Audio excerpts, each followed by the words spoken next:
What is up, Pitt fans? Thank you so much for tuning in to a pretty special edition of the PG Pitt Show, brought to you by FanDuel. I'm Stephen Thompson. That's Abby Schnable. We both cover Pitt athletics for the Pittsburgh Post-Gazette.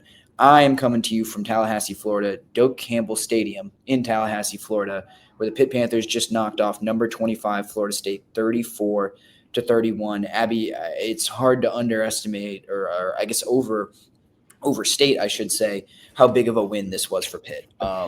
There was a lot working against them today, and the fact that they were able to come away with a one-score victory when they had fumbled away opportunities like this in earlier weeks was really massive. I was really impressed because, last week they looked so good, but it was against Boston College. And so you really didn't know how this team was going to show up against a team that, like Florida State, who, despite their record, is a very talented football team. And so for Mason Heintschel specifically to come out in that first drive and just absolutely put any doubts to shame, got shaky a little bit there for a minute, but it was just a very strong performance in the sense of they did just enough to pull off the upset, which is perfect because a win is a win. Yeah, absolutely. And I mean, I think, you can talk about a lot of things. First of all, they were 10.5-point underdogs, at least according to our friends at FanDuel, coming into this game. They were down 2 starting offensive linemen. I think just about every defensive end on the team is hurt, so much so that Isaiah Neal, a defensive tackle, has to come out there and give them a bunch of snaps at defensive end. There was minimal rotation up there. I would expect Jimmy Scott, played damn near the whole game. And then, Mason Heintschel looked human for the first time, throwing those 2 interceptions, and we'll get to those in a minute. But really, Pitt got the biggest win of the day, well before kickoff.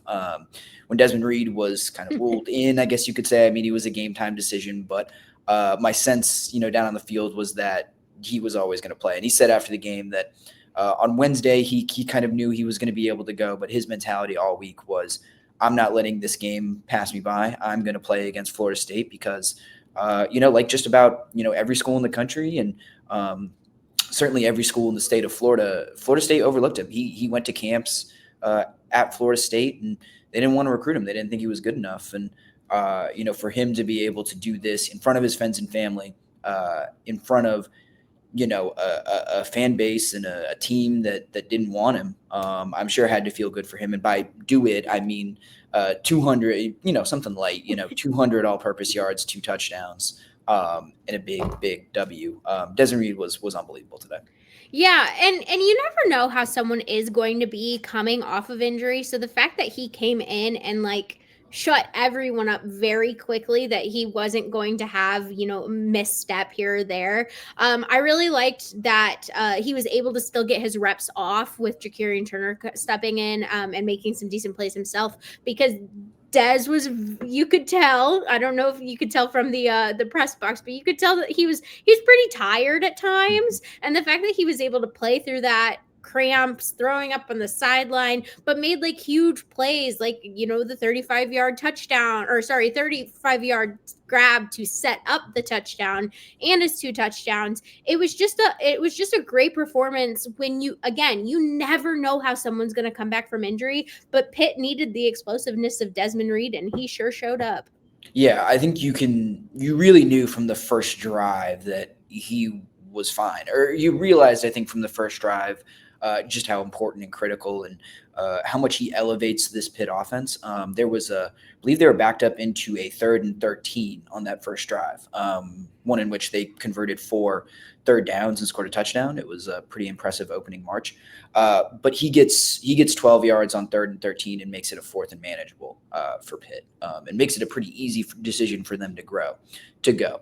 And that's just what he does, he is able to create something out of nothing. And that's why he is a special playmaker. That's why it was so critical, given all of the guys who were out, and given that you are throwing a true freshman into this kind of environment. I know the enthusiasm might be down a little bit, especially after 3 losses now, but it still gets loud here.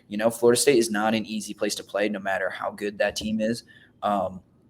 And so having some easy stuff for Mason Heintschel in the form of Desmond Reed, just kind of basically just popping over the middle and running for 1,000,000 yards after the catch was really huge and game changing. Frankly, you can talk about the 2 touchdowns that he scored, but just his ability to get Pitt out of bad situations, really almost on his own, was really huge. Yeah, it was great to see the chemistry between him and Mason Heintschel too, just because we hadn't seen it on the field yet. I mean, I'm pretty sure Desmond Reed could have chemistry with a brick wall as a quarterback at this point, but it was good because, like you said, Mason looked human and he needed that go-to. I mean, still a really decent night for the true freshman quarterback. 21 for 29 passing, 321 yards, 2 touchdowns, 2 interceptions, and he led the team in rushing yards. Like that's other than the 2 interceptions, that's a really good day. And yeah, he leaned on Desmond Reed, but he showed his ability to scramble too, including that huge the scramble to touchdown to Desmond Reed, which I'm still not sure how Mason found Desmond. But it's just the 2 of them together really made this game exciting. Yeah, and for Heintschel, like the bounce back was really impressive. Like those two interceptions came during a kind of disastrous end of the first half. I mean, I guess maybe you can't call it a disaster because they ended up winning, but I'm writing and rewriting a game story 6 different times during a game like that, and that was going to be a portion of the game that I highlighted. It's an area of this game that Pitt could have used to pull away from Florida State, and they ended up kind of fumbling a bunch of different opportunities and allowing some scores that they really shouldn't have, in my opinion. But the team as a whole, and especially Heintschel, did not let it get to him. So it's much better to take those as a learning experience from a win versus a loss. But yeah, I love what you said about his ability to scramble. First of all, that touchdown that he had to Dez, I believe that was in the 3rd quarter. That was maybe their first drive of the 3rd quarter. That was unbelievable. Like a little sidestep to avoid the rusher that's right in his face, and then he's rolling out and contorts his body in this odd way to find Reed again, who's in the back of the end zone running wide open, but Kenny Johnson is right in front of him. Yep. So I truly don't know how Mason saw Dez in that window at all. And shout out to Kenny, actually. I think Kenny was going to go up for that ball, but he realized Dez was behind him somehow, and so he brings his arms back down really quickly. Yeah, it's just a great way to bounce back, and a really solid game from Mason Heintschel outside of those two interceptions. And he did it with kind of a patchwork offensive line. I mean, we're kind of used to this now watching Pitt football, but down 2 starters to play like they did against that Florida State offensive line was really impressive. They did end up getting to Heintschel a little bit. They had 5 sacks, which I don't think really accurately reflects how well the offensive line played. I think Mason held onto the ball for a little bit longer than he should have on some of these plays, but the way they kind of opened up some running lanes as well. They played clean football too. There wasn't a ton of penalties. So I think the offensive line certainly deserves a shout out, and Pat Narduzzi definitely gave them one in the post-game press conference when he said Florida State was talking a little bit of trash on the field, maybe before the game as well. And basically saying that in his words, Pitt's offensive line wasn't any good. So he very proudly declared that his offensive line is good, and that he would take them over Florida State's offensive line any day. So, I was really impressed by what I saw with an undermanned, a shorthanded offensive line. And you got to give credit really to specifically Ryan Creda and Kendall Stanley. Both of them have been thrown into their roles recently. And we kind of knew Kendall Stanley would be able to slide right into that spot, replacing Jeff Percy. But Ryan Creda has really impressed me every single game he's started now. And even before that, he was playing really well because and today specifically, they opened up the run game, which is something we talked about in our preview, is that the run game needed to happen. And it wasn't just Dez. Honestly, or most of Dez's production came from the passing game. But Jakarian Turner was able to have a couple of really decent plays finding the gaps because of the offensive line. And it was just great to see them, their body language through the TV at least was very up, which I don't think we've seen constantly this season. And I think it was really fun. There was that last penalty where one of Florida State's defensive linemen pushed Lyndon Cooper. And gosh, I don't think I've ever seen Ryan Bear more excited in my life when that happened. And it was just good to see that group succeed and be excited about it. Yeah, absolutely. It certainly was not an easy task, but I think they really, really performed. And so I think they have a lot to be excited about, a lot to be hopeful about.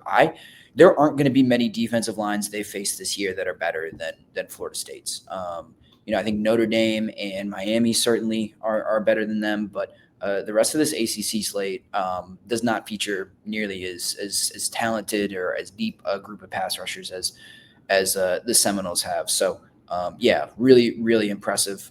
But we'd also be remiss if we didn't talk about the defense, and it feels weird to talk about them or talk about them in a positive light after, a game in which they give up 31 points. But I was really kind of in the same light, in kind of the same vein as the offensive line, like a group that was down Cruz Brookins, who's maybe one of their best players. Those linebackers are pretty good and some defensive linemen, but Cruz Brookins a really key piece. He was out.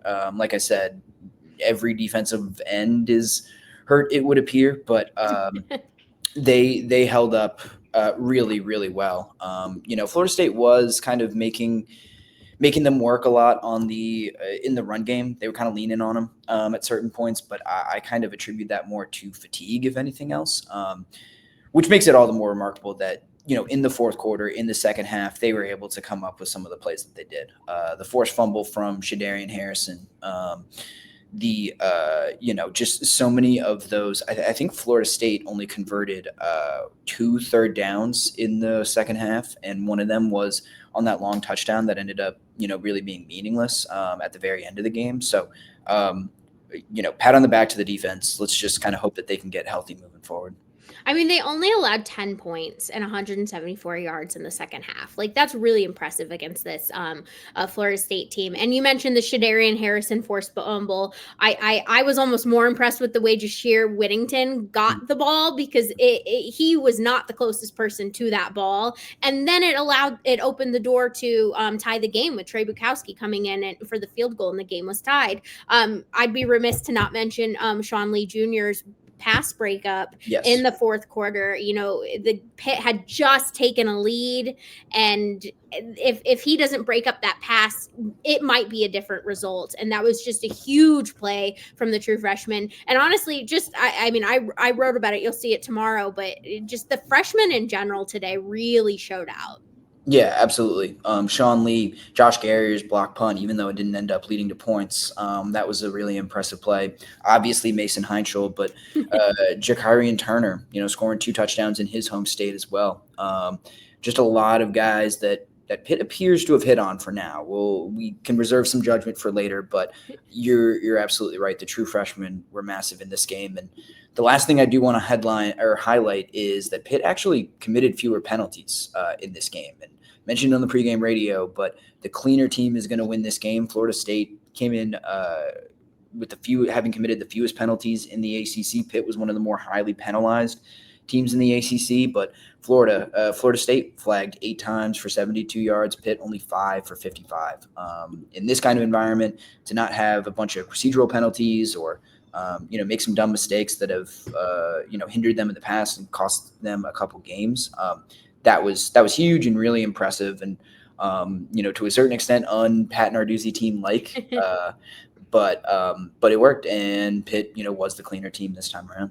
Which is funny because it wasn't a pretty win by any stretch of the imagination. There were multiple times that I was like, "Ooh, I don't know, can they hold on?" But it was really great to see them hold on, especially with how rough those 2 losses against West Virginia and Louisville were. To see them get this big of a win, that has to do something for that locker room.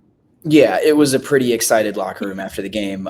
They're doing the war chant, doing the tomahawk chop with the fans on the field. They bring it into the locker room. It was pretty loud in the press conference room, hearing guys walk out from the locker room into onto the bus, where there was a big row of Pitt fans waiting underneath the stadium to congratulate them and celebrate with them. So I think a team that really needed this win. I think we said coming into it that both teams were pretty desperate, but Pitt played like the more desperate team, and they sent They sent Florida State to 0-3 in ACC play. Meanwhile, the Panthers are 2-1, arrow pointed up, and they will travel to Syracuse next weekend for a night game to try to keep this ACC win streak rolling. Thank you all for tuning in to another edition of the PG Pitt Show, brought to you by FanDuel. Make sure you like this video, subscribe to the channel, and check out all of our written work at post-gazette.com. That's Abby Schnable. I'm Stephen Thompson, and we hope you will join us the next time. Thank you for checking out this content from Post-Gazette Sports. If you watch this video on YouTube, please like the video and subscribe to our channel. For all of the sports coverage the Post-Gazette has to offer, visit post-gazette.com.